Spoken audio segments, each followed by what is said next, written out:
Žinai, kuo skiriasi sveikas dantukas nuo sergančio? Sveikas dantukas yra baltas, tvirtas ir be skylučių. Ką daryti, kad tavo dantukai būtų tokie? Labai paprasta.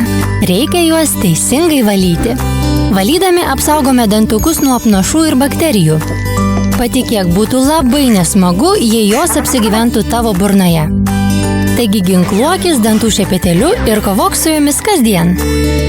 Jei nori nugalėti apnašas ir bakterijas, valyk dantukus 2 kartus per dieną. 2 minutės iš ryto ir 2 minutės vakare.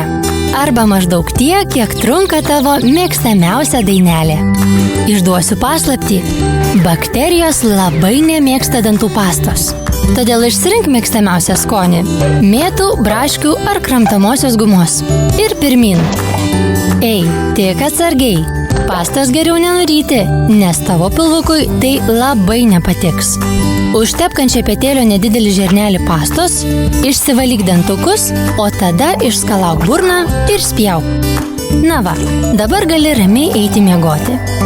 Oi, palauk, vos nepamiršome kai ko svarbaus. Valyk dantukus ne bet kaip, o sukamaisiais judesiais. Na, lyg norėtum jo švelniai pakutenti. Iš visų pusių. Štai taip. Pirma tolimiausius, paskui priekinius, būtinai išvalyk visus kampučius, kad blogosios bakterijos nebeturėtų kur pasislėpti. Atrodo dabar jau tvarka. Švaru. Žinai, kaip dar gali padėti savo dantukams būti sveikiems? Galėtum valgyti daugiau daržovių. Saldumynai skanu, bet jie limpa prie dantukų. Be to juose daug cukraus, o jį labai mėgsta ir bjauriosios bakterijos. Tik nebijok. Jei vietoj saldainio dažniau suvalgysi morką ar obuolį ir netingėsi kasdien teisingai išsivalyti dantukus, jie bus balti, sveiki ir laimingi. O tu galėsi plačiai šypsotis.